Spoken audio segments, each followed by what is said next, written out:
I met a traveler from an antique land who said, "Two vast and trunkless legs of stone stand in the desert. Near them, on the sand, half sunk a shattered visage lies, whose frown and wrinkled lip and a sneer of cold command tell that its sculpture well those passions read, which yet survive, stamped on these lifeless things, and the hand that mocked them and the heart that fed, and on the pedestal these words appears, My name is Ozymandias, King of Kings. Look on my works, ye mighty, and despair. Nothing beside remains. Round the decay of the colossal wreck, boundless and bare, the lone and the level sand stretch far away. I met a traveler from an antique land who said, Two vast and trunkless legs of stone stand in the desert." These lines reference very clearly to the large amount of ruins of the old Egypt Empire. On that time, most of those ruins that were discovered were basically religious ones. These kind of references tell us a lot about their attraction to the exotic, that those ruins showed to the Occidental explorers and travelers, their non-Indo-European origin, and the influence of the Semitic culture would make this lost culture almost incomprehensible to the foreigners. These people would give to this period of Egypt an aura of mysticism and mysteriousness. This romantic vision to the Oriental cultures are also reflected on lots of poems of Lord Byron, for example, Hebraic Melodies or Adolfo Becker, for example, La Creación, Poema Indio, or La Arquitectura Árabe en Toledo. Apart from Egypt, they were very curious with India, China, and Japan. The knowledge of those far territories was made possible by the expansion of the Industrial Revolution. The opening of new commercial routes and the conquest of lands had the objective to found new markets to sell products and research new raw materials. This international context allows the Europeans to become in touch with other parts of the world like never before. They probably felt attracted because of the aura of spirituality and mysticism that they considered very deeply in their way to see the world and was still very present on their everyday life. This philosophic position was radically opposed to the mind of the Europeans, that were basically rationalists, like France and Germany, or empirics, like England. But they weren't only fascinated for the distant cultures. Another aspect on which the Romantic poets felt attracted to were the antiquity of the cultures, the Occidental one included.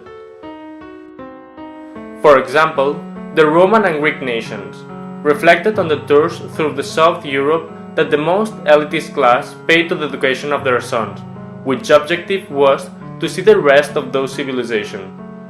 Another example was also extended to the medieval ages, viewed as an age of pureness of passions and spirituality, probably because of the On Tristan and Isolde by Beowulf, Tristan by Gottfried von Strasbourg, or Beowulf by Seamus Heaney.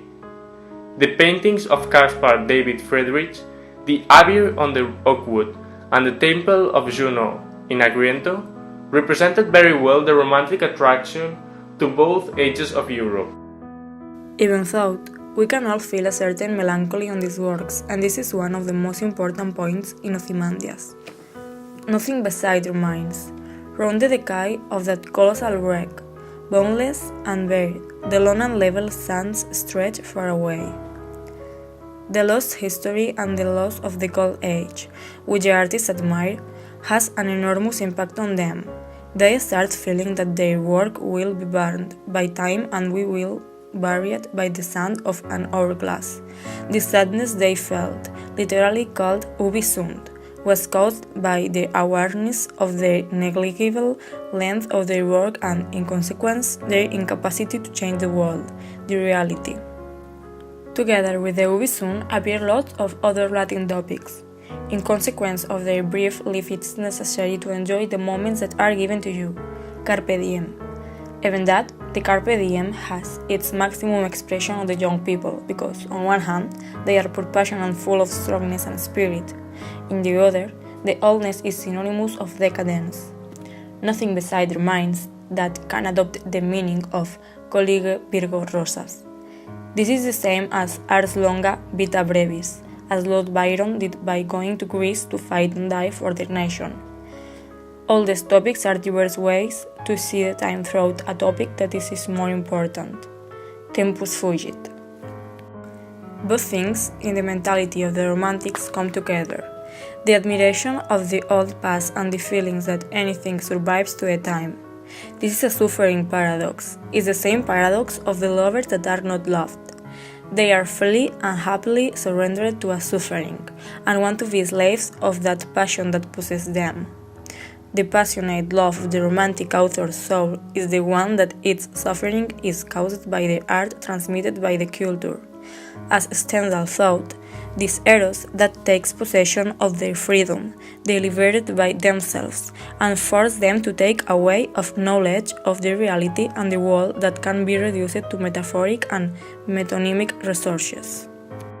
For example, if an artist sees or thinks about a wave, he will think about the fluctuation and instability of life by the death that is trying to catch everyone from our world. This is also a way of being awareness by the reality that is around us. This divinity possession allows the artist to become part of the object of knowledge, not only because he is merely beware of it, instead, because he understands it and the object as a symbol of something, and it became part of his ideology. With this process, passion became a road to the truth.